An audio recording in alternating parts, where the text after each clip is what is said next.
চরম বিপর্যয়ে আছে ইসরায়েল। তাদের গোপন নথিপত্র চলে গিয়েছে ইরানের হাতে। ইসরায়েলি কর্মকর্তারাই এবার ইরানের কাছে ফাঁস করেছে দেশের গোপন পারমাণবিক ও সামরিক প্রকল্পের কাগজপত্র।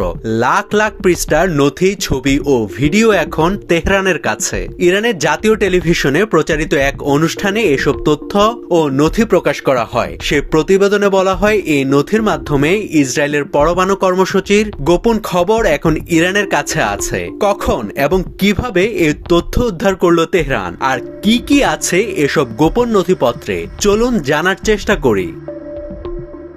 গত জুন মাসে গোপন অভিযানের মাধ্যমে ইসরায়েলের বিপুল পরিমাণ নথি, ছবি ও ভিডিও সংগ্রহ করে ইরান। ইরানের গোয়েন্দা মন্ত্রী ইসমাইল খাতিব জানিয়েছেন, এসব নথিতে পারমাণবিক ও সামরিক প্রকল্পে জড়িত 189 জন ইসরায়েলি বিশেষজ্ঞের নাম চিহ্নিত করা হয়েছে।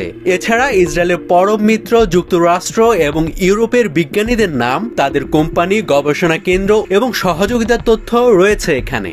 এখন কৌতূহল জাগতে পারে, ইহুদিরা কিভাবে নিজ দেশের বিরুদ্ধে গিয়ে তাদের সবচেয়ে বড় শত্রু মুসলমান অধ্যুষিত একটি দেশে এমন স্পর্শকাতর তথ্য সরবরাহ করলো। জানা গেছে, কিছু তথ্য সরবরাহকারী আর্থিক কারণে এসব তথ্য দিয়েছে, আবার কেউ কেউ প্রধানমন্ত্রী নেতানিয়াহুর বিরোধিতার কারণে সহযোগিতা করেছে। এদিকে ইসমাইল খাতিব জানান যে বিপুল পরিমাণ নথি দেশে আনা হয়েছে তা কেবল এক অংশ। এতে জায়নিস্ট শাসন ব্যবস্থার পূর্ববর্তী ও চলমান পারমাণবিক প্রকল্প, পুরনো অস্ত্র সংস্কার ও যুক্তরাষ্ট্র ও ইউরোপের দেশগুলোর সঙ্গে যৌথ প্রকল্পের তথ্য, প্রশাসনিক কাঠামো ও সংশ্লিষ্ট ব্যক্তিদের নাম অন্তর্ভুক্ত রয়েছে। জুন মাসে পাওয়া তথ্যের ভিত্তিতে ইসরায়েলে কিছু স্থানে হামলাও চালিয়েছে ইরান।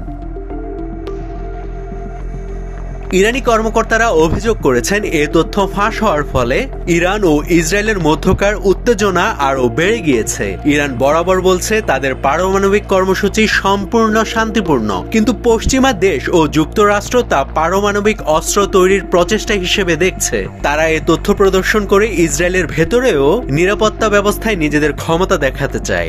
একই সঙ্গে আঞ্চলিক উত্তেজনার সময় এটি একটি কৌশলগত সুবিধা হিসেবে ব্যবহার হতে পারে। নাভিদ হাসান, সোনালী নিউজ।